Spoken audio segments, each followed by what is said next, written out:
So to continue this talk about the darkness to light, I was never okay with stuttering being a part of my life. And I didn't know how to deal with that. How was stuttering going to play a part in my life? The stuttering was always this dark thing about me. And to give you an example of this, I was a freshman at Florida State University, and I signed up to take short stories literature.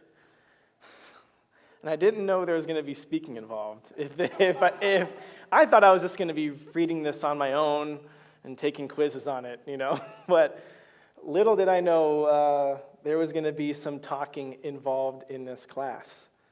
And it was the second week of class, and it was our first short story, and the professor said, okay, we're going to read this out loud.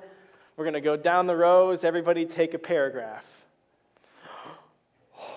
Oh boy, how's this going to turn out?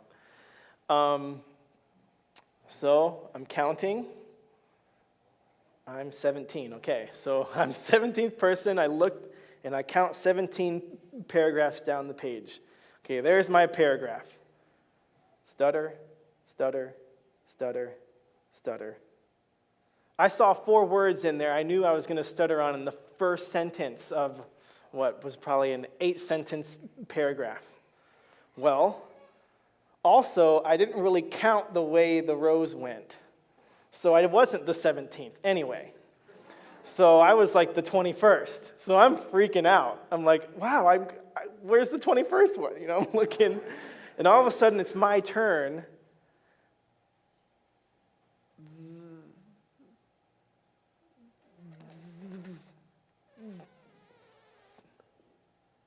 Total silence. My face is purple. And I'm looking at the page, and I'm like, maybe if I could act like I couldn't read, I could get a little closer to the page. Yep, the word is the. Definitely a the.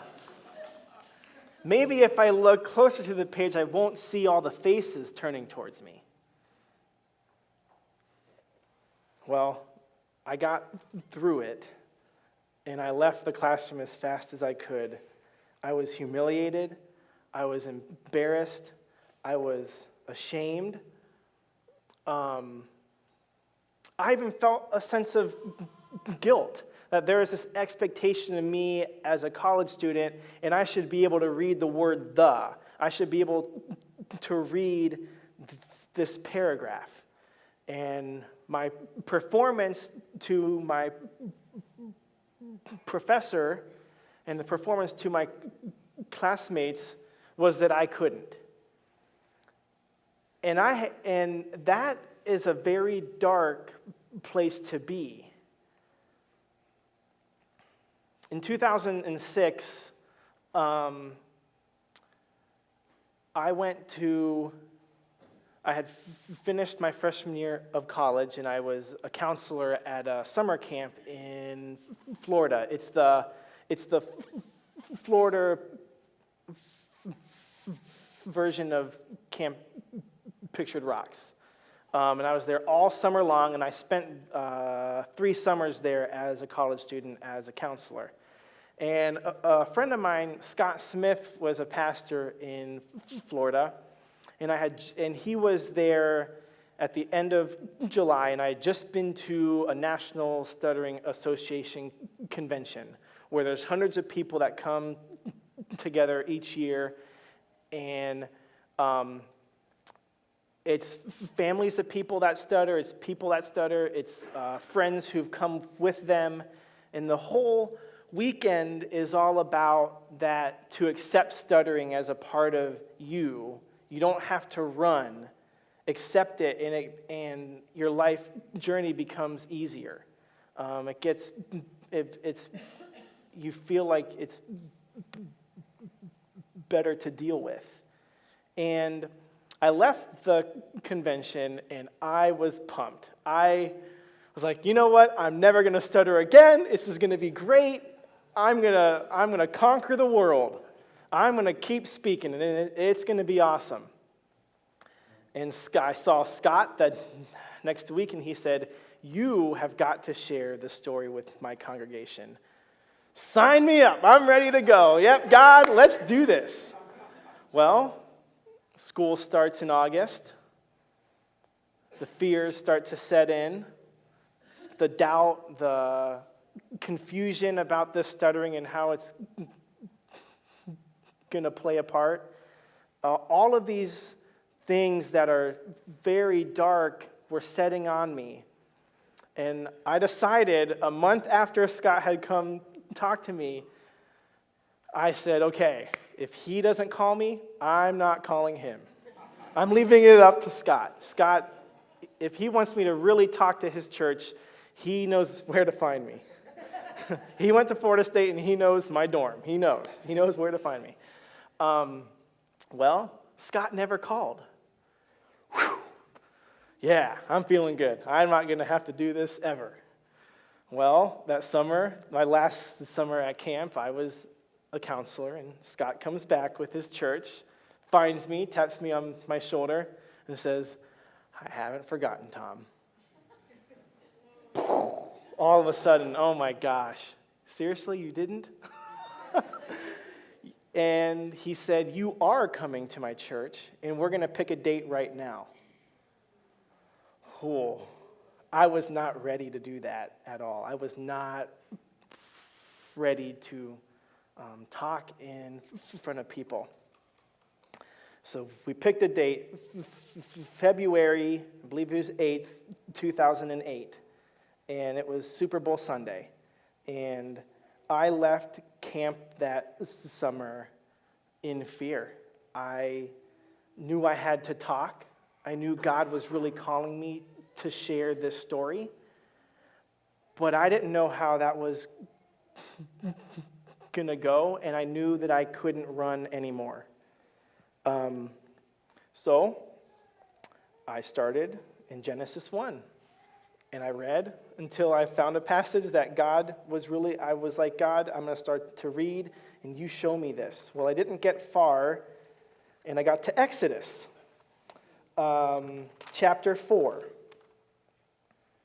But before we go into the scripture, chapter 3 is the chapter where Moses is at the burning bush, and God's calling him, and before we get to verse 4, chapter 10, through this third chapter, Moses is giving God these excuses. You know, I'm a small man. I can't do this. Or how are they going to know that it's really you talking and not just me? And God's like, you know, it's okay. I'm going to give it to you. You're going to be fine. I'm calling you to do this. And then we get to chapter 4, verse 10. And this is really like Moses is this onion, and the pieces are falling off of Moses, and we're really getting to the core of what is the big deal, like what is going on here. And so we're going to read this together, and this is what God showed me, is starting in chapter 4, verse 10. Moses said to the Lord, O Lord, I have never been eloquent, neither in the past nor since you have spoken to your servant. I am slow of speech and tongue. The Lord said to him, Who gave man his mouth? Who makes him deaf or dumb? Who gives him sight or makes him blind? Is it not I, the Lord? Now go, I will help you speak, and will teach you what to say. But Moses said, O Lord, please send someone else to do it. Then the Lord's anger burned against Moses, and he said, What about your brother Aaron, the Levite? I know he can speak well. He is already on his way to meet you, and his heart will be glad when he sees you. You shall speak to him and put words in his mouth. I will help you both I will help both of you to speak and will teach you what to do.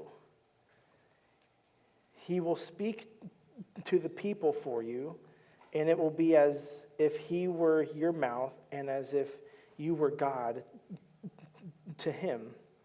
But take this staff in your hand so you can perform the miraculous signs with it. Let's open this in prayer. Lord, I ask that you come into my heart and that you breathe life into this servant and that you speak the message that you want your people to hear. And I also pray for the people receiving this message and that you will stir their hearts. In your name we pray. Amen.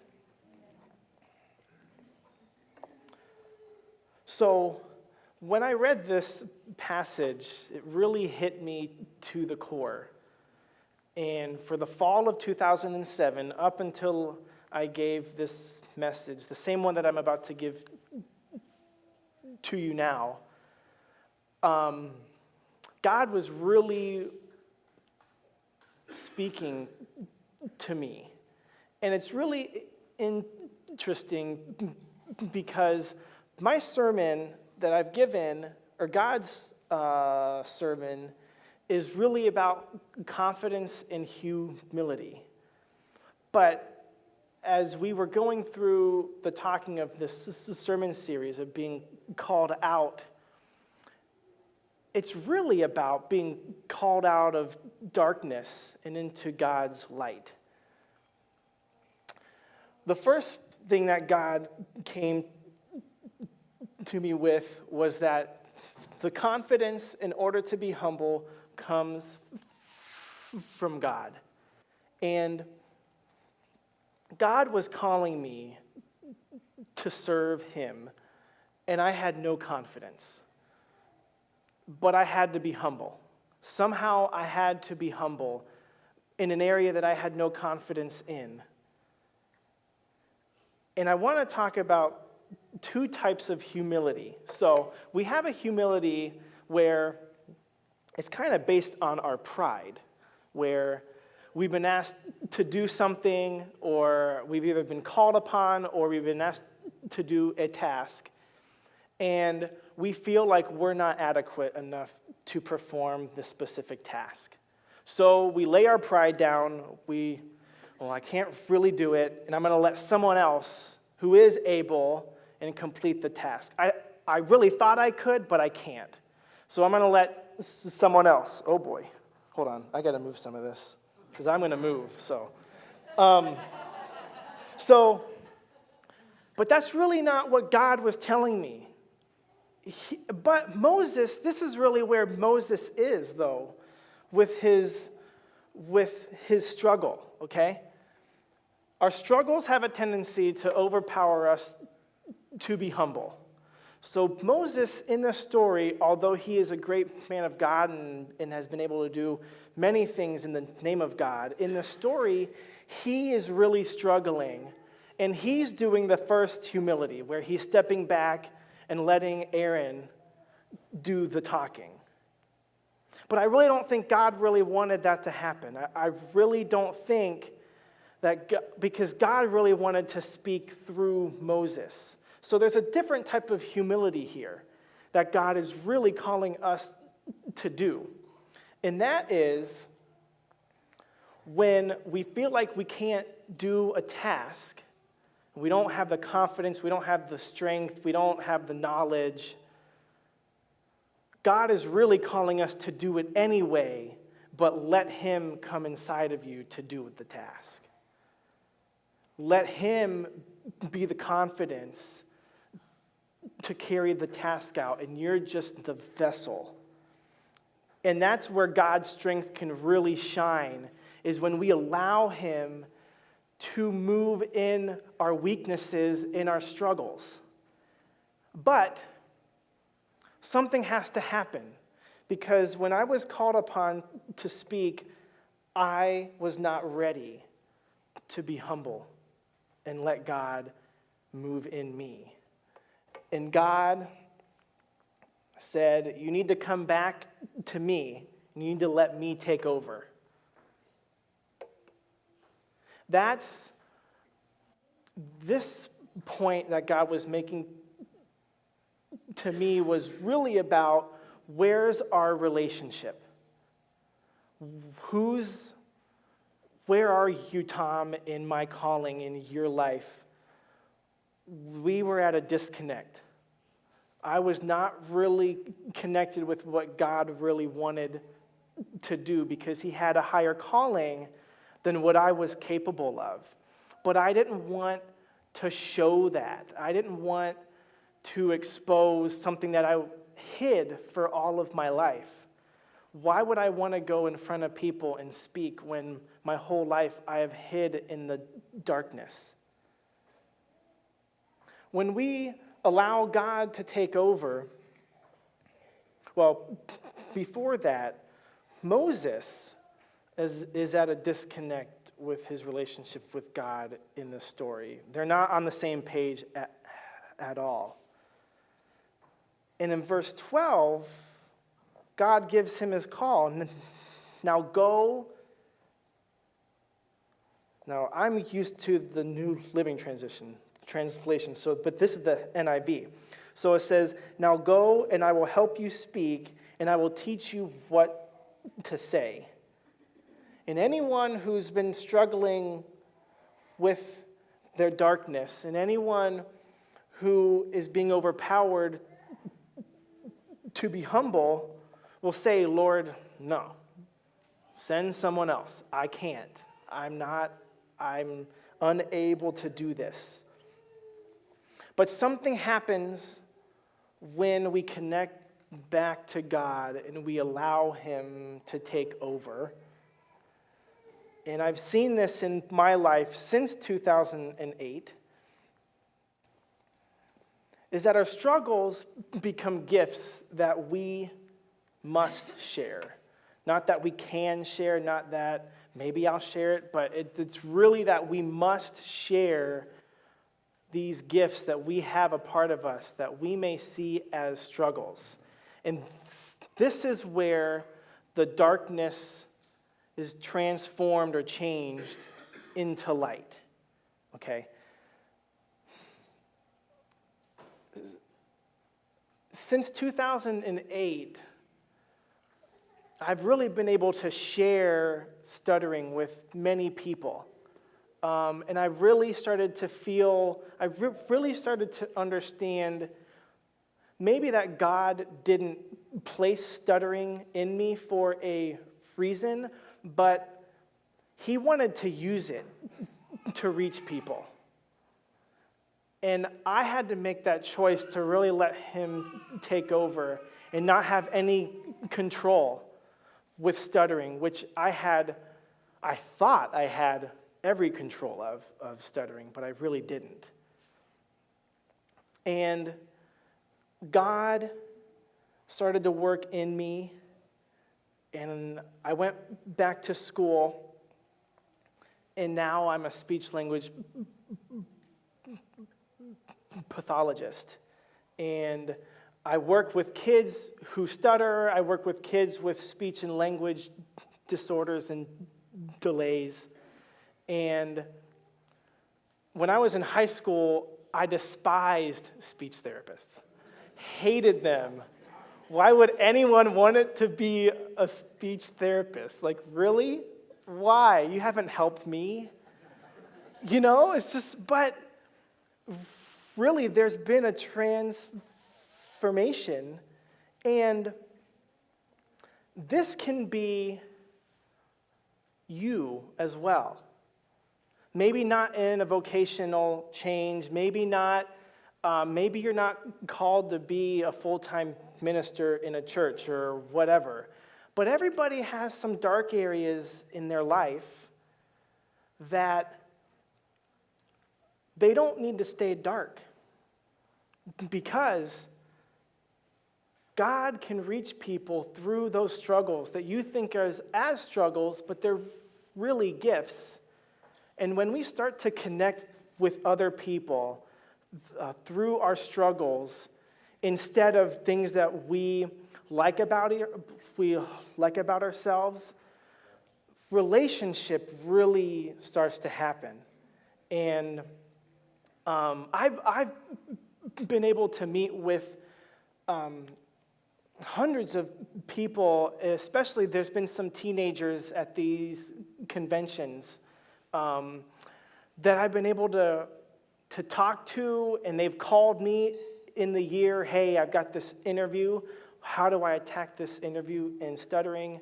There was a kid that I knew who we were doing this thing at the mall at a convention, and the thing was we were going to go tell someone we were going to openly stutter. So that's something that's really hard, is that people who stutter tend to hide it. They don't want to show it. So we make every effort possible not to stutter. But this activity was like the opposite. We're going to just go ahead and stutter. Huh? You want me to do what I fear the most? You want me to do that? Yes, Cole. Yes, we're going to do this.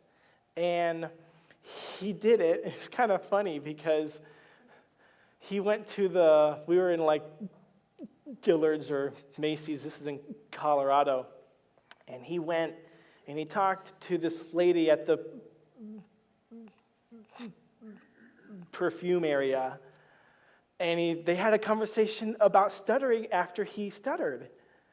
And he said, well, if I had to stutter, I may as well try to get some cologne out of it.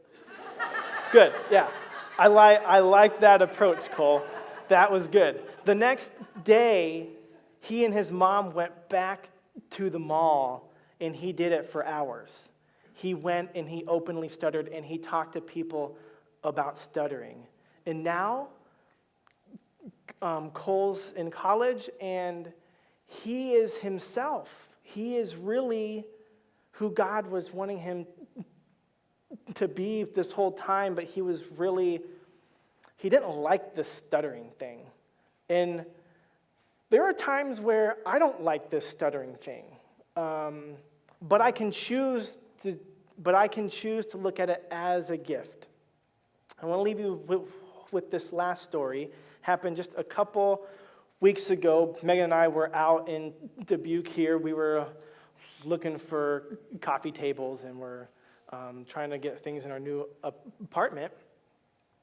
And we asked one of the workers at this store to help us because all the coffee tables were out, but none of the actual boxes of the coffee tables were there. They were in the warehouse part. So we're talking to him. He's like, okay, so here's the SKU number. This is what we want. See if you have this. So he goes back. He comes back and he gets it. I'm like, okay, now we need an entertainment system. This is our SKU number. He goes back and he finds it. And he and I are just talking, and I noticed that he stuttered. And we were in an aisle, just the two of us, and I said, hey, I want you to know that I'm a person who stutters. I didn't call him out for stuttering. I just said, I want you to know that I'm a person who stutters. And he was looking down, and he looked up at me and smiled and said, really? I said, yeah. And we had a conversation about stuttering. And I could really tell,